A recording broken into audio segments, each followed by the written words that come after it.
The community supports lesbian-owned bakery after vandals repeatedly destroy rainbow flags. Community members have rallied around a store owned by a married same-sex couple after vandals repeatedly tore down rainbow flags displayed outside of their business. Shortly before the December 7th opening of the Bee's Knees General Store and Bakery in the Canadian province of Nova Scotia, the bakery's owners, Sue Littleton and her newlywed wife, Candice Zaina, found that the rainbow flag outside of their storefront had been ripped down. Littleton told the CBC, quote, "We thought, well, it's just kids being mischievous in the middle of the night. We didn't think too much of it," end quote. But then their replacement flags were vandalized 3 more times. The most recent time occurred on Christmas Eve, and on that occasion, someone ripped down their pride flag and their Mi'kmaq flag, a Christian flag representing regional Native Canadians who first came into contact with European settlers. Whoever ripped down the flags also placed human feces on top of them. The business owners installed security cameras, and the Royal Canadian Mounted Police are investigating these acts as vandalism and possible hate crimes. But Littleton and Zaina said that they experienced an incredible outpouring of support from the local community since news of the vandalism spread. Zaina said the support has come from all sorts of different demographics. Well, you know, it's nice to know that the bigotry is not limited to the 50 states. It's just, it's got to be frustrating. You know, small business owners work hard. This is certainly, it's not like a big conglomerate, some big corporation. You know, here they are just trying to scrape together a living, and somebody comes along and attacks their business, and you know, they don't have a big bank account probably to turn to fix things up and to put bullying, yeah, put security at the front door. But yeah, you know, going back to the story we just had, you know, again, it's anonymous bullying. It's that person on the internet who hides their identity. It's the person who comes in the middle of the night. You know, that's our opponent's tactic, to hide and throw stones, but never show their hands. I'm glad the community showed up for those bakers, but what if they didn't, is my question. Okay. What if the community didn't show up and they had nowhere else to turn to? They had no support. And I think that's why it is important that the community always needs to show up, that we need to care for others, even when our bubble isn't directly being popped. Yeah. And to be honest with you, I think, CJ, that is a bullseye. And the reason that's a bullseye is because if we don't decide that we're going to stand up for the 2 lesbians in Canada, in Nova Scotia, right? What are we going to stand up for? What are our values? And if we go, you know, I don't need to tell you in terms of trans, we're talking about it left and right. The LGBTQ community, you know, Wilton Drive, I live in Wilton Drive, you work on Wilton Drive. Wilton Drive cannot be privileged white gay guys. Mm-hmm. It just can't. Yeah. It can't. Period. The end. There's no other end of the equation.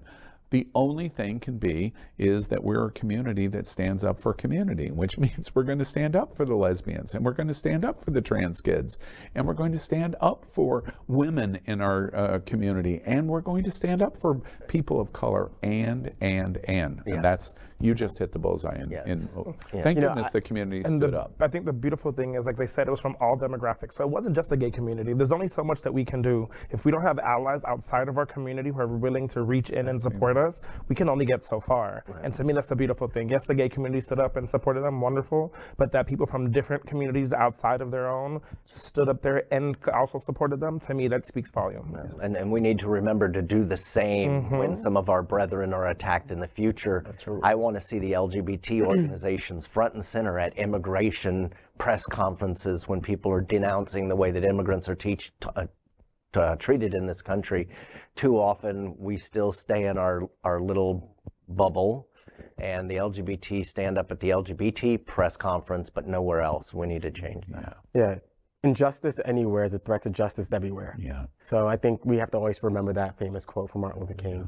And we do have to stand up no matter what it is, because, if it's trans, gay, black, whatever it is, Hispanic, immigrant, I mean, all our rights, like if we have, it's incumbent upon us to stand up because it's a threat to limiting all of our rights. It's interesting. Just one final thought, because I know CJ is dying to jump in for the next story. But it's interesting to me that if, this concept that is being discussed, that if we don't support each other in our community first and encourage people outside, you hit it, another bullseye in terms of allies. If allies do not support the LGBTQ community and we do not support ourselves inside, principally the hate that we're watching in Florida, in Tallahassee for sure, in America, the attacks that we're seeing are overwhelmingly formulated by white, older men. Mm-hmm. If we don't stand up for each other, by the way, I fit into that category as white, older man. Wasn't gonna right? say it. Exactly. At the end of the day, if we don't stand up for each other, I'm good. I'll be okay. Right. Scott's going to be okay. But the point is, if we don't stand up for each other, those people win. That's their strategy. I'm afraid of all of the diversity that's coming up because it threatens my white, elderly gayness. Mm-hmm. And that's why we have to stand up and support each other. Next, we queer up South Florida and Florida. Florida is the fastest growing state in America for the first time in 65 years. Is LGBTQ+ part of the reason? Florida is now the fastest growing state in the union, according to the U.S. Census Bureau's estimates. Between 2021 and 2022, Florida's population increased by 1.9% to 22,244,823. The last time the Sunshine State earned the distinction was in 1957. Before my own mom was even born. Okay. Florida is also the third most populous state behind only California and Texas. Idaho, the previous fastest growing state, has a rather small population of 1,893,410 people, roughly the population of Florida's very own Broward County. And Florida's population density has increased by 800%, skyrocketing from 51.7 people per square mile in 1950, when we were the 29th most densely populated state, to 401.4 per square mile in 2020. While the population rate was at its lowest in 2020, during the onslaught of the COVID-19 pandemic, 2021 and 2022 saw an influx of new residents from other areas of the country. Craig Stugnucky, CEO and president of the related ISG brokerage firm, says, quote, "I'm amazed by the number of New Yorkers who are moving here permanently. They're not just buying second homes." LGBTQ+ news is vital for our community and for the broader world as a whole. We have enough enemies at Fox News. Tucker, Sean, and Laura are loud. We need passionate allies. Happening Out television network, Queer News Tonight, and It's Happening Out are literally out of the closet and into the headlines. Our community needs your support. Like this broadcast and subscribe now to ensure the growth of the entire LGBTQ+ community.